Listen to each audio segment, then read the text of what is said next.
ഇന്നലെ രാത്രി വർക്ക് കഴിഞ്ഞ് വന്നപ്പോഴേ ഞാനൊരു 3 പെയർ ഗപ്പി വാങ്ങിയിരുന്നു കേട്ടോ. അതിൽ രസം എന്താന്ന് പറഞ്ഞു കഴിഞ്ഞാൽ ഇന്നലെ തന്നെ അതിനകത്തൊരു പെയർ ബ്രീഡായിട്ടുണ്ടായിരുന്നു. ഇന്നത്തെ രാവിലെ തുടങ്ങുന്ന ഫിഷിനുള്ള ഫീഡിങ് ആയിട്ടാട്ടോ. ഇത് മൊയ്നെയാണ് ഫീഡ് ചെയ്യുന്നത്.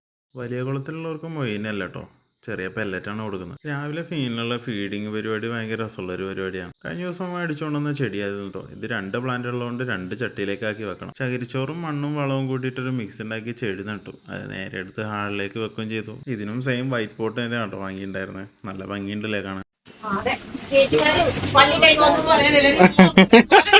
ലീത ചേച്ചിയാണ് കേട്ടോ. ഇന്നലെ കൊണ്ടുവന്ന മീനിനെല്ലാം ഓരോ ബേസിനുകളിലായിട്ട് സെറ്റ് ചെയ്തിട്ടുണ്ട്. ആ കുഞ്ഞുങ്ങളെ ആ പാത്രത്തിൽ നിന്ന് മാറ്റിയിട്ടില്ല. ആ വാങ്ങിയ മീനിലെ ഒരെണ്ണം ഇന്നലെ ബേസിൽ നിന്ന് ചാടിയിട്ട് ചത്തുപോയിട്ടുണ്ടായിരുന്നു. അപ്പൊ അതൊരെണ്ണം വാങ്ങണം. ഞാൻ ചന്ദ്രവും കൂടിയാണ് പോണേ കേട്ടോ. ഈ ഒരു മോഡൽ അക്കോറി പറഞ്ഞാൽ വീട്ടിൽ സെറ്റ് ചെയ്യണമെന്ന് കുറേ ആയിട്ടുള്ള ആഗ്രഹമാണ്. ഈ ഒരു മോഡൽ ഇന്നലെ വാങ്ങിയിട്ടുണ്ടായിരുന്നു. അത്യാവശ്യം നല്ല ബ്രീഡ് ആവാനായിട്ടുള്ള കളക്ഷൻസ് ഒക്കെ ഇവരുടെ അടുത്തുണ്ട് കേട്ടോ. ഈ ഒരു മോഡലാട്ടോ ഇന്നലെ എൻ്റെ നിന്ന് മിസ്സായത്. മീനൊക്കെ വാങ്ങി ഇനിയിപ്പോൾ നേരെ വീട്ടിലേക്ക്. അവരുടെ അടുത്ത് ഫിഷ് മാത്രമല്ല കേട്ടോ, ക്യാറ്റ് ഉണ്ട്, ബേർഡ്സ് ഉണ്ട്, അങ്ങനെ ഒരുപാട് ഐറ്റംസ് ഉണ്ട്. പോകുന്ന വഴിക്ക് ചന്ദ്രു നല്ല ചെമ്പകത്തിന്റെ പൂവ് കണ്ടിട്ടുണ്ട്. അത് പറിക്കാൻ വേണ്ടിയുള്ള പോക്കാണ് കേട്ടോ. അത് നല്ല 2-3 പൂക്കൾ കിട്ടിയിട്ടുണ്ട്. അടിപൊളി സ്മെല്ലായിരുന്നു. വെള്ളച്ചെമ്പകം അല്ല കേട്ടോ. കനാലിന്റെ പക്കത്തുണ്ട് ഒരു മയിലിരിക്കുന്നത്. ഞങ്ങൾ ഈ കനാലിൽ നിന്ന് കുറച്ച് സ്നെയിലിനെ പിടിക്കാൻ വേണ്ടി വന്നതാണ്, ഫിഷിന്റെ ടാങ്കിലിടാൻ വേണ്ടിയിട്ട്. അതാകുമ്പോൾ എക്സസ് ആയിട്ട് വരുന്ന ഫുഡുകൾ കാര്യങ്ങളൊക്കെ സ്നെയിൽ കഴിച്ചോളും. ഇതിനകത്താകുമ്പോൾ ഒരുപാടുണ്ട്. കാരാപ്പുഴ ഡാമിൽ നിന്നാണ് കേട്ടോ ഇതിനകത്തേക്കുള്ള വെള്ളം വരുന്നത്. വന്ന സ്ഥിതിക്ക് അതിനകത്ത് നിന്ന് കുറച്ച് വാട്ടർ പ്ലാന്റ് കൂടി പറിച്ചിരുന്നു കേട്ടോ. നമ്മളെ കുളത്തിലിടാന്ന് വെച്ചു. ഇതാ ഇത്രയാണ് അതിനകത്ത് നിന്ന് പെറുക്കി കൊണ്ടുവന്ന കേട്ടോ.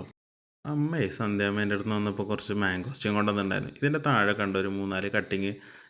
ഇതിൻ്റെ ഉള്ളിൽ എത്ര ഏതളുണ്ടാവുന്ന കേട്ടോ കാണിക്കുന്നത്. കണ്ടോ, അതിനകത്ത് ഉണ്ടായിരുന്ന പോലെ തന്നെ 6 അല്ലി കറക്റ്റ് ഉണ്ടായിരുന്നു കേട്ടോ. അമ്മ ഇന്ന് കിട്ടിയ മുട്ട മൊത്തം റാക്കിൽ വെക്കായിരുന്നു കേട്ടോ.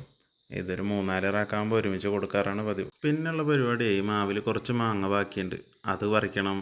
പഴുത്തതുണ്ട്, അത് ചെത്തി കഴിക്കണം. അധികമൊന്നും ഉണ്ടായിരുന്നില്ല കേട്ടോ. പറിച്ച് തീർന്നപ്പോഴേക്കും അമ്മ അതിനകത്തോളം ചെത്തിക്കൊണ്ടുവന്നു. നല്ല മധുരമുണ്ടായിരുന്നു. മാങ്ങ അഴിക്കലൊക്കെ കഴിഞ്ഞിട്ട് ഇന്ന് പെറുക്കി കൊണ്ടുവന്നിട്ടുള്ള വാട്ടർ പ്ലാന്റ് എടുത്ത് നട്ടിട്ട് കുളത്തിലേക്ക് വെക്കലായിരുന്നു കേട്ടോ. അതിനകത്ത് റിങ് കഴുകിയിട്ടുണ്ടായിരുന്നു. ഇതെല്ലാം കൂടി നട്ടിട്ട് ആ റിങ്ങിലേക്കാണ് ഇറക്കി വെച്ചിട്ടുണ്ടായിരുന്നത്. അമ്മ വിളക്ക് വെച്ച് പ്രാർത്ഥിക്കുന്നത് കണ്ടപ്പോൾ സമയം നോക്കിയാൽ സമയം ഒരുപാട് ലേറ്റ് ആയിട്ടുണ്ടായിരുന്നു. കൊണ്ടുവന്ന ചെമ്പപ്പൂ കൊണ്ട് റൂമിലാട്ടോ വെച്ചേ. വേറെ ഒരു റൂം ഫ്രഷ്നറിൻ്റെ ആവശ്യം വേണ്ടി വന്നില്ല. നല്ല സ്മെല്ലുണ്ടായിരുന്നു റൂം മൊത്തം. ഇന്ന് വേൾഡ് കപ്പ് ഫൈനലായതുകൊണ്ടേ വേറെ ഒരു പരിപാടിയില്ല. നേരത്തെ കുളിച്ച് വേൾഡ് കപ്പ് കാണാതിരിക്കണം. അപ്പോൾ ഇനി നല്ലൊരു വീഡിയോ ആയിട്ട് നാളെ കാണാം.